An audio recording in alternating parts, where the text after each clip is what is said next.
Hi, it's Jane O'Halloran, founder of True to You for midlife women who want to reclaim their identity. So thank you for joining me today. I'm going to have to look over here to see if anybody's joining me because I've got two screens now. But yeah, welcome if you're joining me live. Welcome if you're joining me on the recording. It's great to have you with us. So what I wanted to talk about today was to ask you if you are worn out with constantly feeling you have to distract yourself because you're afraid of your own thoughts, because you can't be with yourself. You're always running from yourself and it's exhausting. You know, I was talking to somebody the other day that she was telling me that, you know, if she hasn't got some project or something to focus on or something to distract herself, she goes into panic. So if your answer is yes to any of these, if you can't be with yourself, you're constantly having to be distracted, you're constantly having to be with other people, you're running from yourself all the time, then I want you to ask yourself, how is this affecting you? How is it affecting your life? How is it affecting your health? How is it affecting your relationships? How is it affecting your career, your finances? Because the chances are that it's having quite a profound effect on you. And maybe, you know, you don't even realize this is what's happening. And, you know, it applies to so many people. I speak to so many people who have this going on. And because I think because our society generally is so busy and active, it kind of seems normal. But the difference is, I guess, that rather than doing things because you want to do them, because you enjoy doing them, you're doing things because you're driven, you're compelled, you're running away from something. So you could be doing anything. It doesn't really matter so much what you're doing. It's the running away from yourself that's the issue. So it's like you may not realize you're doing this, but once you start to sit back and realize what's going on, you realize that you are being driven, you are compelled to do things, to be with people, when your mind and your body and your spirit just crave some peace. They're just exhausted with it all. It's like you've got some crazy person in your head pushing you, driving you all the time, and you can't stop. You've got no choice almost. You've got no control, and it's exhausting. And often, you know, I speak to women particularly who have this going on, and I have this going on, by the way, totally understand, who are with people, they're in relationships with people who are, let's say the relationship is at best unsatisfying, but at worst it's toxic. But you stay in that relationship because you can't be on your own. You can't be with yourself. You need somebody else there. Perhaps you feel lonely when you're on your own. So you're driven to be with people who aren't good for you. But you stay with them, you create these relationships because you've got no choice. You need that connection with anybody. You need approval from people. You know, otherwise you're thinking, well, I'm no good.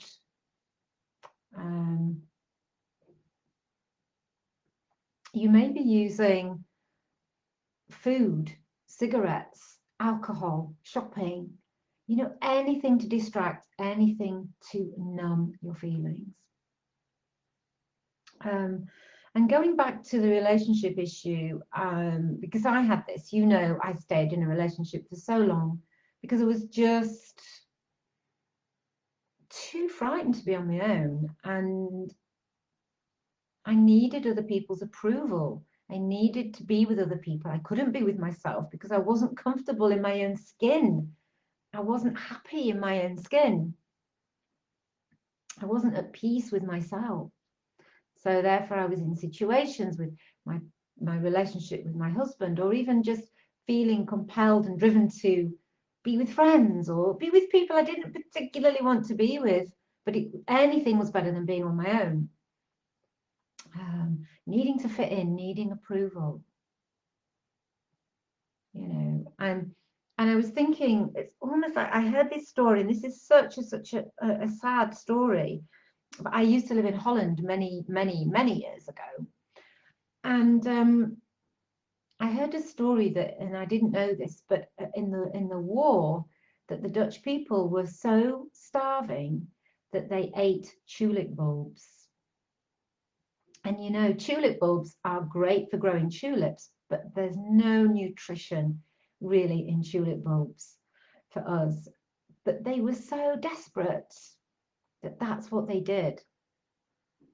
And that's like you. If you are desperate, you will grasp for anything, anybody, any situation, any experience, because you're desperate to get away from yourself.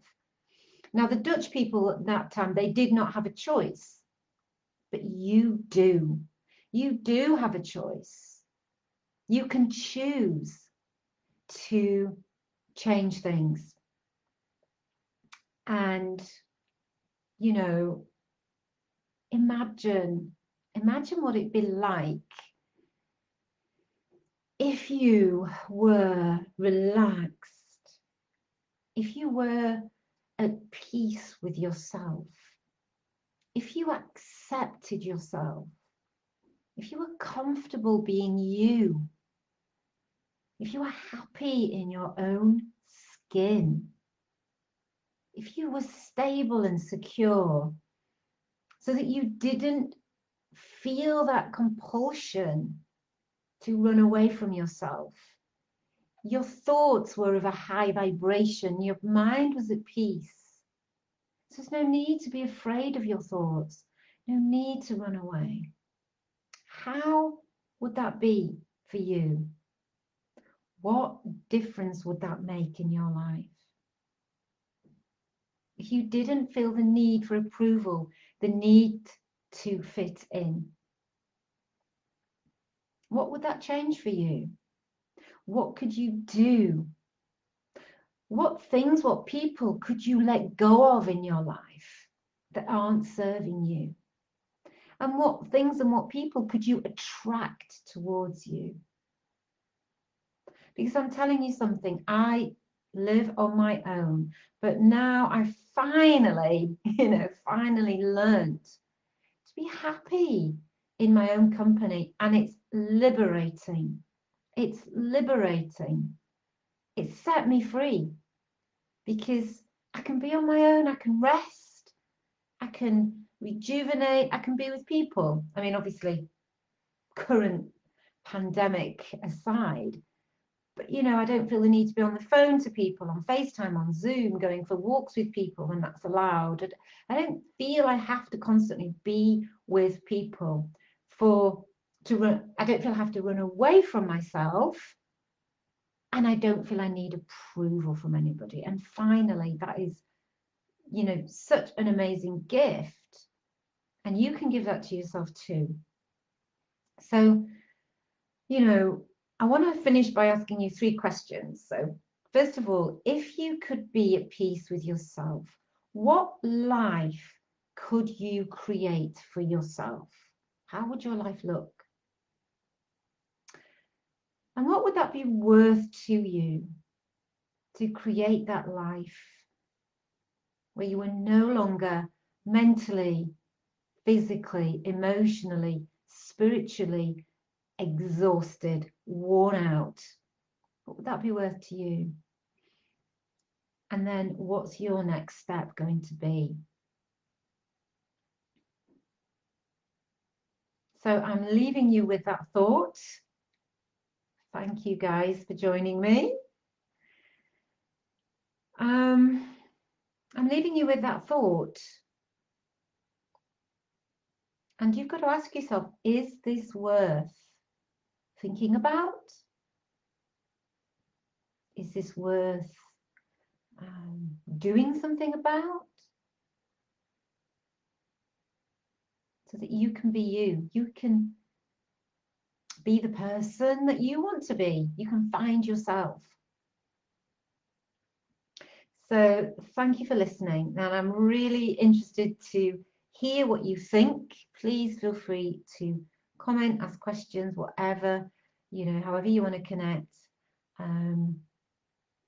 Because it's a big one. It's a really big one. And for a lot of people, a lot of women I talk to, a lot of my clients, and for me, it was such a big one for many years.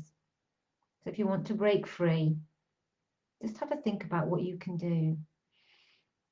Okay, so thank you for listening. And I look forward to seeing you on the next video. Love and light.